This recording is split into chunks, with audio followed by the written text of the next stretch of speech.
What is up, my cutouts? Cardboard Ninja here, bringing you another tier list. This time, we're going to go over the hardware in Crossout, assigning them to a tier based on their usefulness. If you like what you see here, be sure to like and subscribe as you do on YouTube.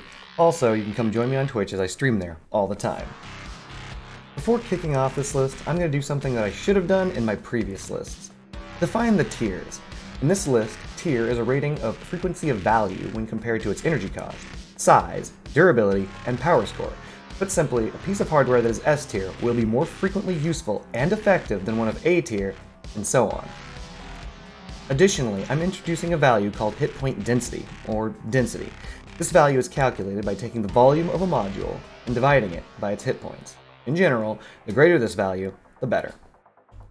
With those pretty simple guidelines out of the way, let's kick things off at the bottom of our tier list, D tier. Hardware in D tier can be characterized in a sentence as only if you literally have nothing else. Starting things off, we have the Carjack.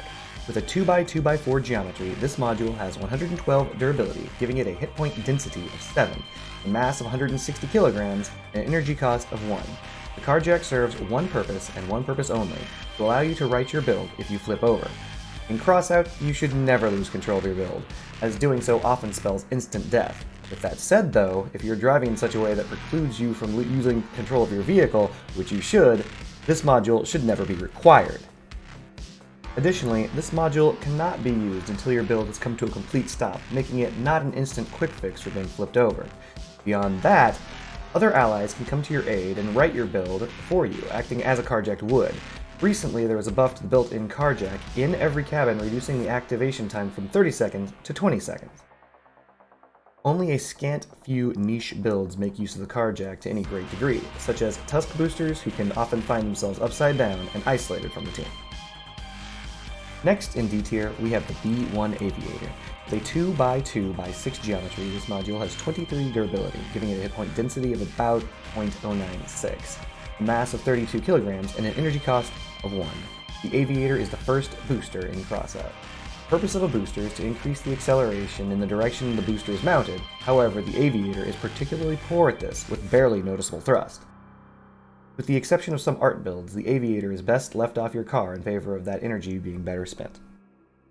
Moving along to the Contact 2M. With a 2x2x2 geometry, this module has 90 durability, giving it a hit point density of about 1.1, with a mass of 100 kilograms. The Contact is a module that does nothing on its own without another player also using the Contact. Used to create fusion builds at the point of the Contact modules, the Contact links two or more builds together, forming, most of the time, a single significantly less effective build than an equal number of separate builds. As a side note, the destruction of either Contact will of course cause these fusions to fall apart, most of the time to hilarious results. A gimmicky piece of hardware, most of the time, should be left off your build. The Ka1 Discharger. 2x3x4 geometry and 171 durability gives the Discharger a hit point density of 7.125, with a mass of 162 kilograms and an energy cost of 1. The Discharger has an interesting history. Inheriting the original perk from the Hot Red engine before the engine redesign, this module boosts reload speed by 10%. Unfortunately, this bonus to reload is very minor, and originally it was provided by a module that costs no energy. Increasing the energy cost to 1 and providing no other benefit than 10% reload made this module obsolete upon its release, as the Ka2 Flywheel provides double the reload bonus at the same energy cost. We round out D tier with the Dunhorse and Razorback Engines. The Dunhorse has a 2x3x4 geometry with 127 durability, giving it a hit point density of 5.29 with a mass of 80 kilograms.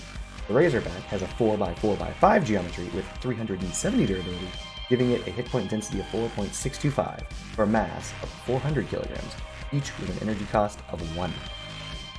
Both of these engines are outclassed by every other engine in the game, and more often than not, you will be better served by using the energy on a different module on this list. Entering C tier, or just passing through tier, we have hardware that functions at their job and can be worth having on your build, but typically there are other pieces of hardware that can do the job better or for the same cost, or there are other better alternatives. First up to the plate is the R1 Breeze. 2x2x4 geometry with 45 durability gives the Breeze a 2.8125 hit point density for 64 kilograms of mass and an energy cost of 1. The breeze increases the number of shots that weapons that overheat have. Typically, this will increase the number of shots an equipped shotgun has by 1. Put simply, this is strictly worse than other versions of this hardware. Next is the simple radio. 1x2x2 geometry with 13 durability gives the radio 3.25 hit point density for a mass of 36 kilograms.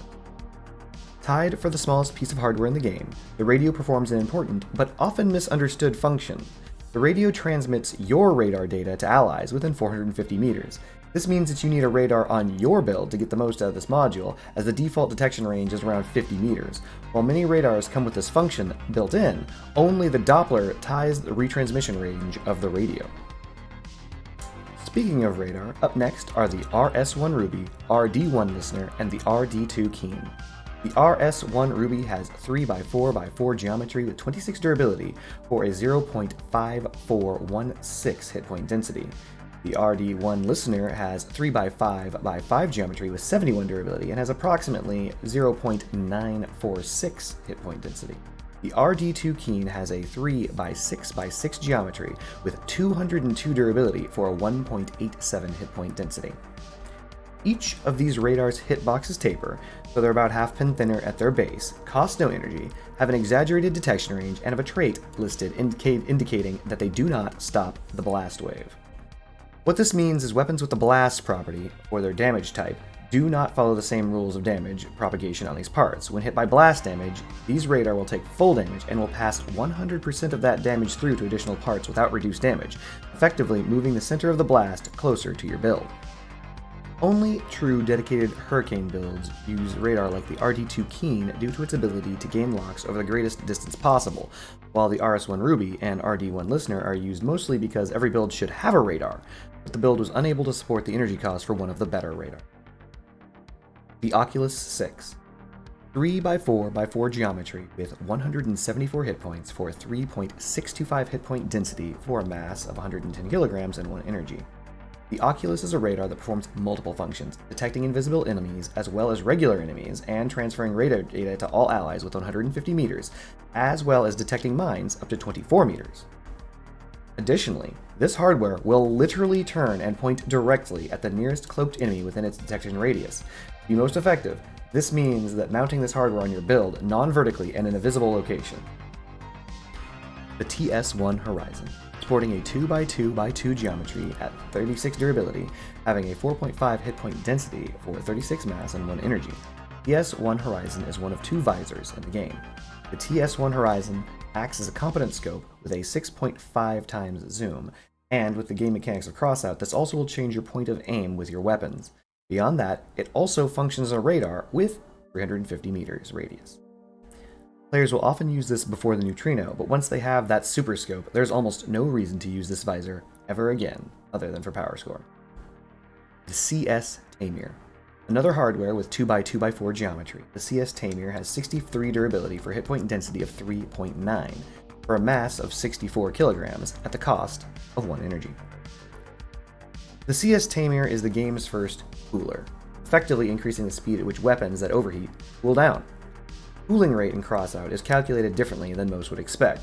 Coldfire Gaming found this formula to be X is equal to X over 1 plus module bonus, where X is the base cooling time of the weapon. But to keep things simple for this tier list, as a general rule of thumb, know that coolers are less effective than radiators. Generally interchangeable with the R1 Breeze for effectiveness, the use of the CS Tamir happens only when you really have nothing else to mount. On to the Blastoff. With an extremely long 2x2x8 geometry, the Blastoff has 48 durability for a hit point density of 1.5 for a mass of 48 kilograms and energy cost of 1. The Blastoff is the first serious contender for a booster in the game. Though many middling builds and drift cards can make good use of the Blastoff, it still plays second fiddle to the game's best booster. The highest ranking engine of special rarity, the Hardcore. 2x2x4 geometry, 93 durability, giving a hit point density of 5.81 for only 50 kilograms of mass. The Hardcore is by far and away the best special engine. This piece of hardware would absolutely rank higher if not for an upcoming entry on this list. Once again, the Hardcore is not bad at all, and a great choice for new players, but there's definitely something better out there. Were this tier list made a month ago or so, our next entry would be higher up, the Argus. 3x3x4 geometry with 144 durability for hit point density of 4 for a mass of 128 kilograms and 1 energy. The Argus is the second entry on this tier list that has mine detection, and at the game's longest mine detection range of 30 meters. Activating the Argus launches a drone that persists for 4 seconds that shoots a laser that rapidly deals 20 damage to any destructible enemy projectile or deployable at a rapid rate. This does not, however, target drones or turrets. This hardware was designed primarily to destroy the infamous Kapkan, but in a modern-day battlefield is often cluttered by multiple deployables that have significant health, such as the Jiboku and King, which can rapidly deploy and redeploy at a far greater rate than a single Argus can keep up with. Works against missiles if activated at the right time, but there are better options for that effect as well. We wrap up C tier with the first visitor to this tier list, the weapon category, the Enlightenment. 2x2x3 geometry with 115 durability for a hit point density of 9.58 for a mass of 216 kg and a cost of 1 energy. While classified as a weapon, the Enlightenment certainly is not. This weapon fires a beacon that moves at the speed of a pyre missile with significantly better tracking that latches onto an enemy build. On impact, the beacon lasts for about 7 seconds, has about 1 hit point, and can be removed by any weapons fire. While attached to an enemy, the beacon will transmit that enemy's position to your team as well as prevent the activation of any invisibility modules, but not the Griffin cabin's radar immunity ability. This weapon, or hardware, would rate D tier if it weren't for one specific interaction that I wasn't even aware of until recently. The radar tracking effect of the Enlightenment does count as a negative effect for the Harvester, which means that this is the cheapest energy investment to trigger the Harvester's perk. As a minor aside, the tracking module does have a hitbox, and if it lands on the enemy with porcupines or cannons, it can intercept a shot being made and cause it to detonate on the player. Next, we move on to B tier. In a word, B tier is best defined as niche. Hardware at this tier serves a purpose in Crossout, but simply isn't found on every build because such niche scenarios simply aren't meant for all builds. The Fuel Barrel and Fuel Tank. 2x2x3 geometry, 56 durability, 4.6 hit point density for 80 kilograms of mass. 2x2x6 geometry, 140 durability, 5.8 hit point density for 200 kilograms of mass. The lowly Fuel Barrel is the highest ranking common quality hardware on this list. Why? Have you ever wanted to make more resources when playing Crossout? Adding a Fuel Barrel or Tank is literally the only way to increase the number of resources a player can earn from playing the game. Additionally, you should only add one such instance of each of these devices to your build, since the effect of like barrels do not stack. The downside of mounting fuel barrels on your build should be obvious. Barrels and tanks are highly explosive and are particularly vulnerable, thus dramatically decreasing your potential survivability. The Rift 2M.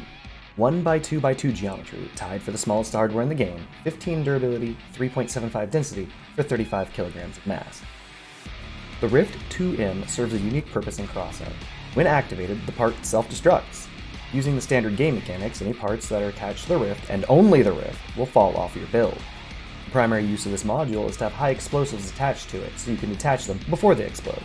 This module actually requires a somewhat greater amount of skill to use, as you need to know when your explosives are in jeopardy so you can activate this before they're destroyed. As a bonus tip, the Genesis Microfactory typically provides only one additional drone to most drone launchers, so you can attach the Microfactory to a Rift and have it on the same activation key of the drones, thus giving you the entire benefit of the Microfactory with none of the risk. Speaking of the Genesis, up next is the Ammo Pack. Oh, and the Genesis. 1x2x4 geometry, 95 durability for an incredible 11.875 density for 96 kilograms of mass for the ammo pack, and 2x2x3 geometry, 86 durability for 7.16 density for 80 kilograms of mass for the Genesis. These modules perform a similar function, simply providing more ammunition for your weapons. Most of these modules are remarkably good at their function and can be attached to a Rift 2M to be discarded after use. The ammo pack especially can be hidden well in your build. With a very high hit point density, you can even take a hit or two. Each pack or Genesis increases ammunition for all weapons equipped that use ammunition or drones, respectively. Use with caution, they explode. The Big G, Ampere, and PU1 Charge. 2x3x3 geometry, 101 durability, 5.61 density for 3/6 mass and adding 1 energy to your build. 2x3x3 geometry, 30 durability, 1.6 density for 108 mass, adding 2 energy to your build, or 2x6x4 geometry, 164 durability, 3.416 density for a prodigious 576 mass, adding 2 energy to your build. The purpose of all generators is to increase the power your build has so you can mount more weapons or equipment. These generators all fill a niche role to that end, to provide a specific amount of energy for a specific power score. These generators allow for the creation of builds that aren't necessarily in the 12,000 power score or higher bracket. Big G is a great generator to add to low tier play as it deals very manageable damage when destroyed and has the lowest power score of any generator, though it only adds 1 energy, which does pair nicely with the Growl Cabin. The Amp here is an exceptionally vulnerable generator, not really suited for high power score play as it has an extreme explosive damage, second only to the Gas Gin, and is even more vulnerable as nearly any damage will set it off.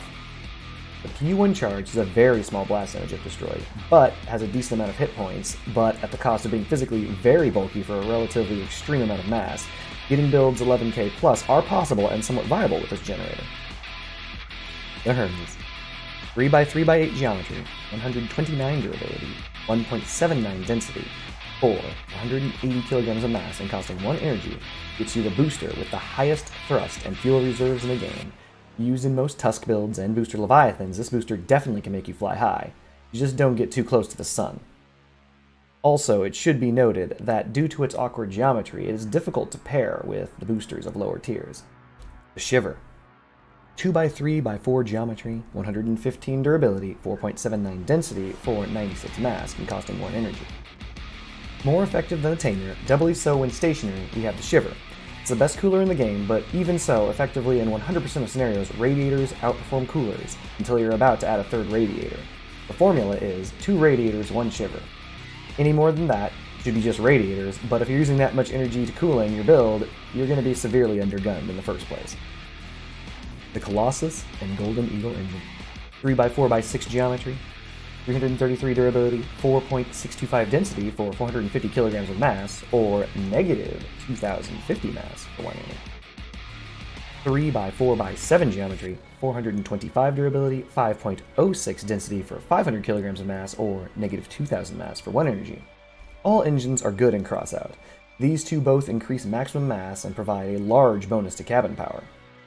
Often used as a defensive part on hovers with its prodigious 50% increase to power, the perk of the Colossus is close to an afterthought, giving 20% more durability to movement parts. This is often either not enough to matter, or nearly irrelevant, as movement parts have durability as low as 50 and as high as 1600. The Golden Eagle provides a 40% increase to power, but the perk is what matters most to this engine, increasing maximum speed of tracks, augers, and rolling base parts by 10 kilometers an hour. It should be noted, this increases the top speed, not the effective acceleration, so using a cabin with naturally higher top speed will get you to that speed cap significantly faster than a slower one. The Tormentor and Power Unit. 2x3x4 geometry, 153 durability, and 6.375 density for 128 kilograms of mass, and 2x3x3 geometry, 145 durability, 8.05 density for 383 kilograms of mass. Both the Tormentor and Power Unit cost a prodigious, and up to this point in the tier list, unprecedented 2 energy. These modules are made to boost specific weapon types, and when used with those weapon types, it can be definitely worth it, especially in the case of the Power Unit.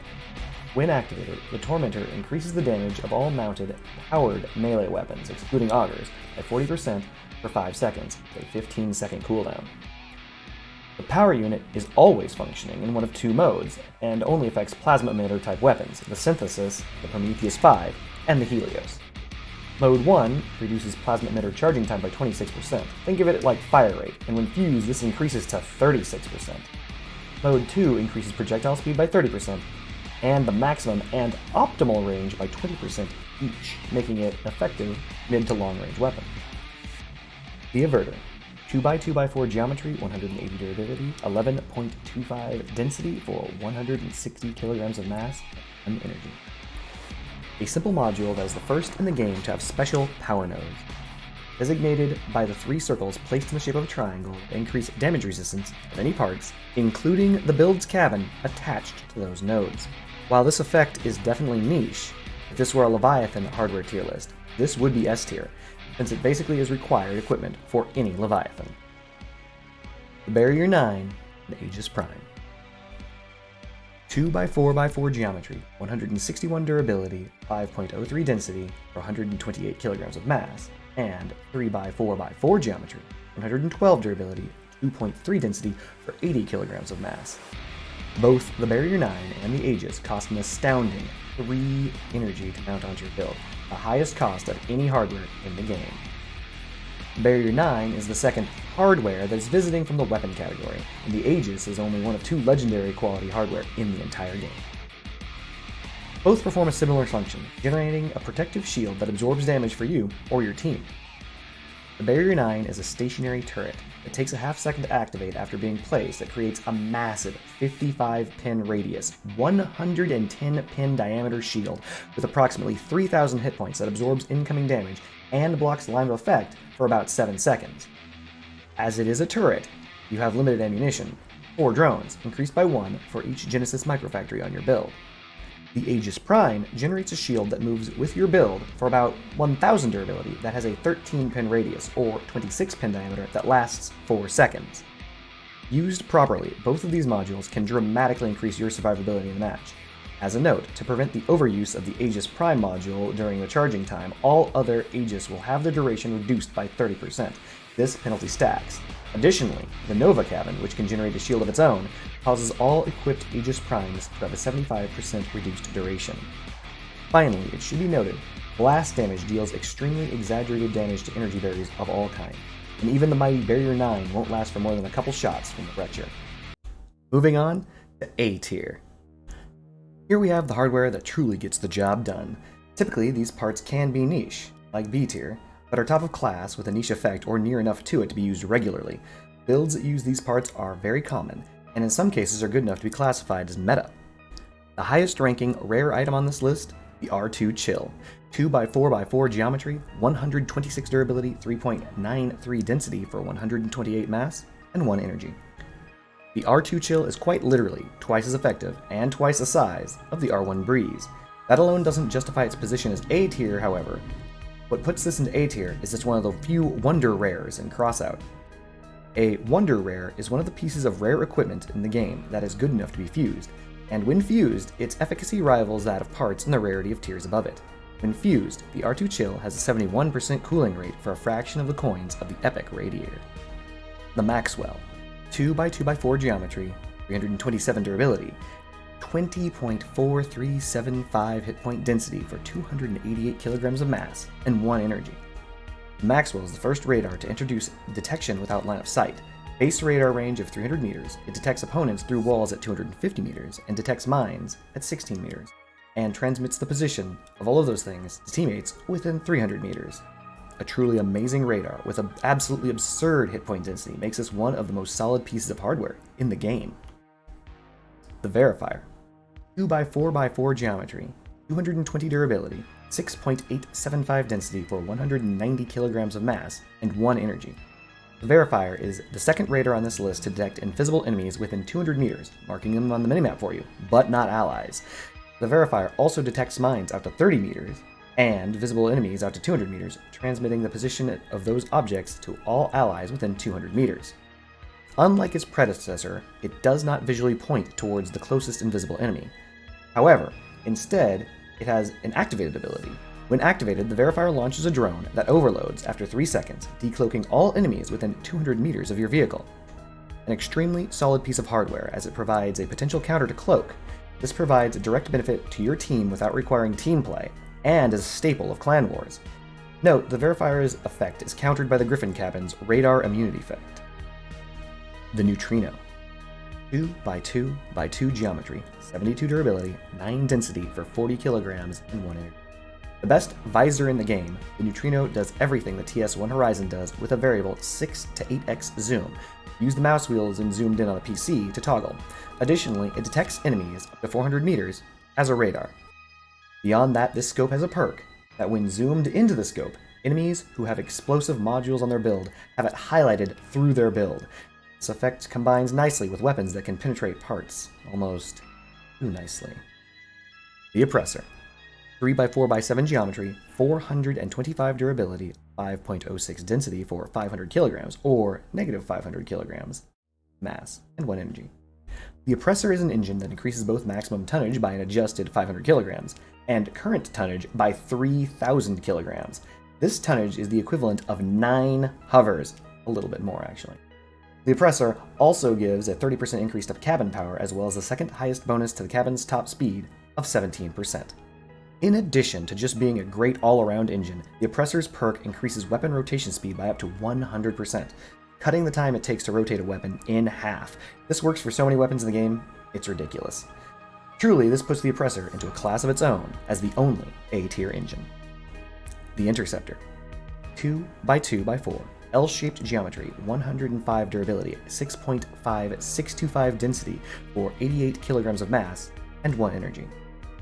Recently introduced at the time of making this video, the Interceptor hardware sends out a pulse that instantly deactivates all drones or autonomous devices within 80 meters for 4 seconds with a 10-second cooldown.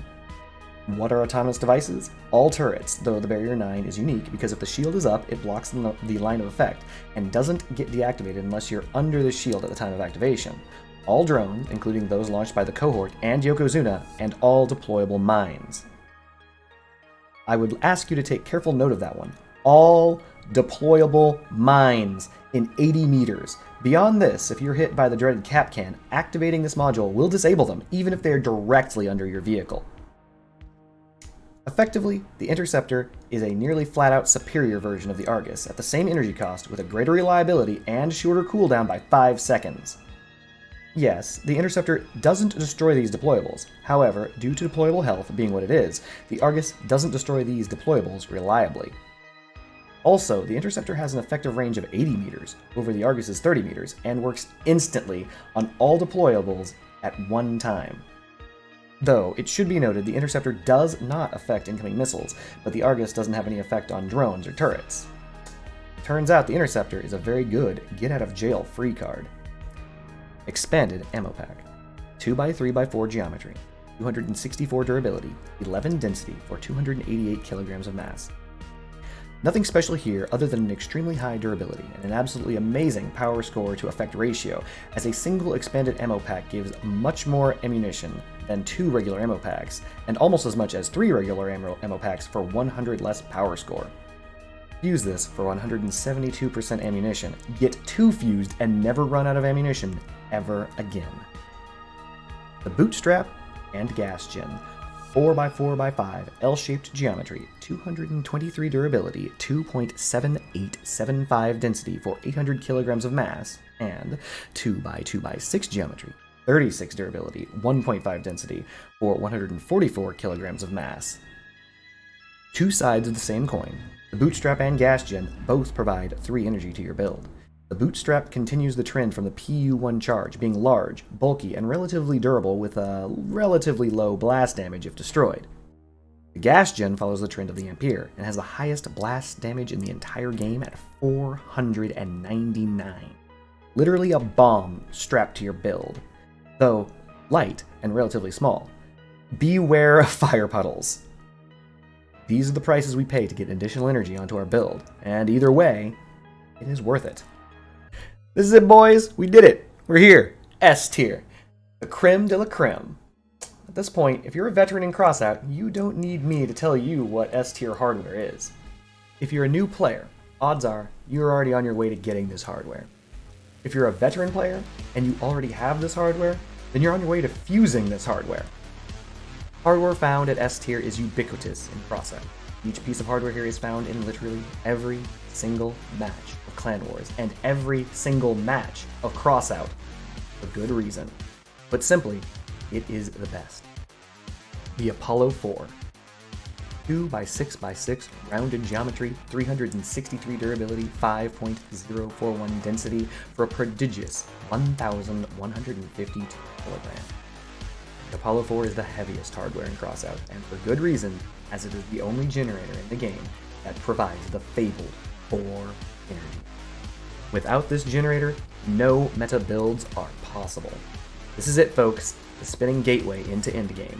Once you have one, use it for mass and use Jade with the Nova. You're welcome. The RN Seal. 1x4x4 geometry, 77 durability, 4.8 density, 64 kilograms of mass, and energy. The RN Seal is, simply put, the best radiator. Literally half the size, it provides nearly the same bonus, 1% less, than a fused R2 Chill.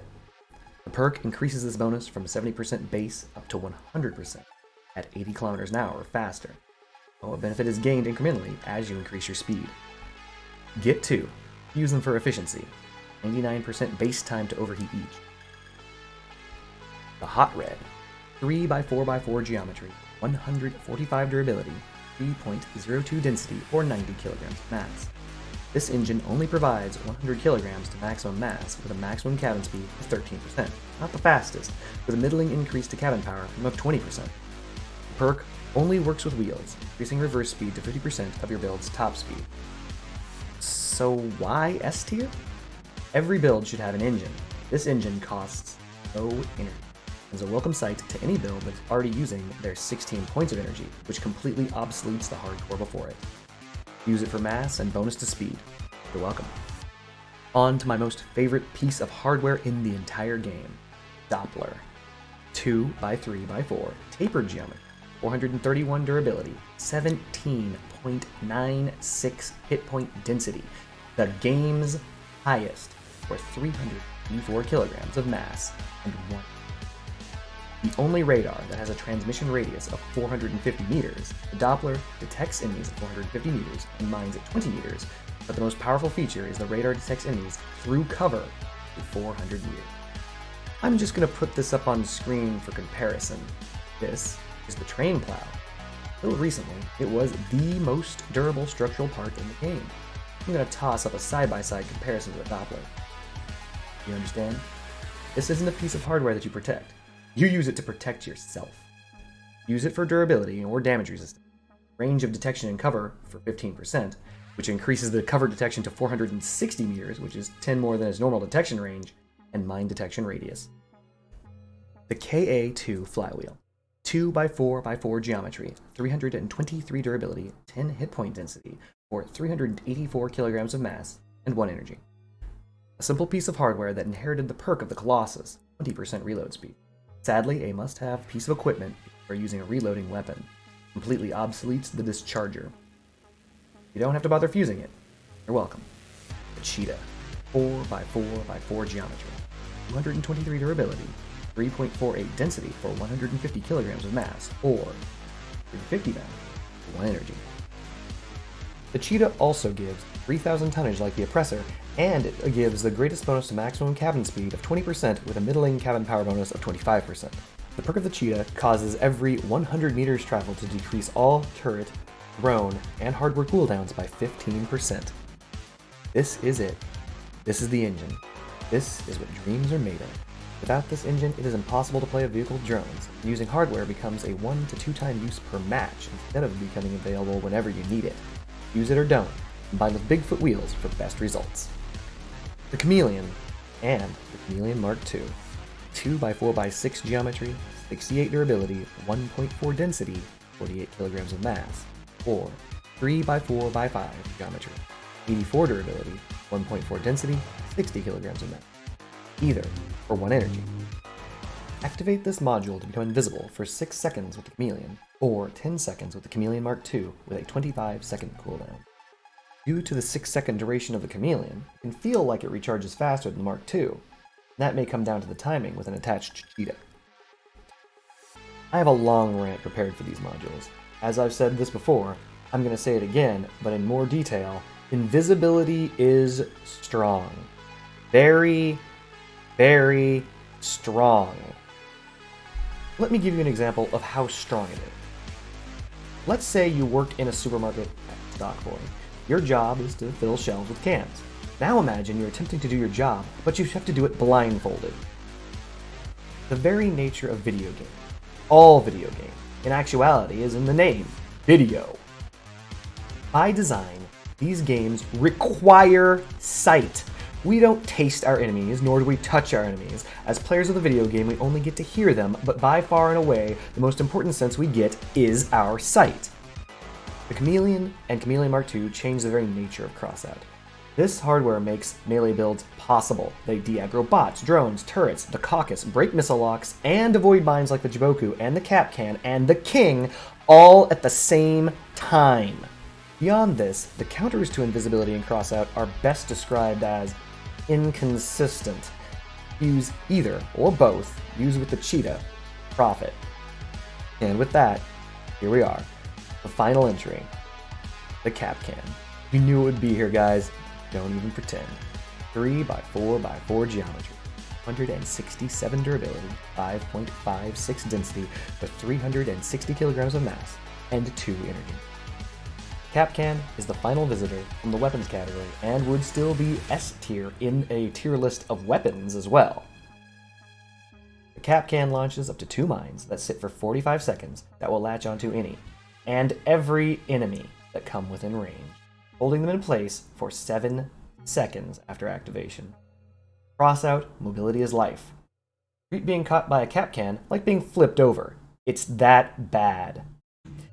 The 45-second duration of the Ka1 in a game whose matches last 5 minutes means that each Ka1 will last just over, a sixth of a match? Which means you only need to drop 6 Ka1s throughout the course of a match, and they will literally always be on the battlefield. And yet, you can hold far more than 6 Ka1s, and because of the relatively low energy cost of 2, you can have multiple Ka1 launchers. You know what? Let me just play some video for you, so you can get an idea of just what this module does to Crossout. Yes! Fuyum's got him! Ka1s. This is Crossout. This is Crossout, chat. From one Ka1 to another. This is Crossout. To another Ka1. To another This is Crossout, chat. This is Crossout. Enjoy Crossout, chat. These Ka1s, yo. This is Crossout. There's another Ka1, chat. 2 more over there. This is Crossout. Nope, and that's it. Nothing more to say. Hardware tier list for Crossout. Hope you guys liked what you saw. Do you agree? Disagree? Don't think I should have brought over the weapons? Leave a comment and let me know how I screwed up. Also, don't forget to join me on Twitch if you're looking for more content. Peace.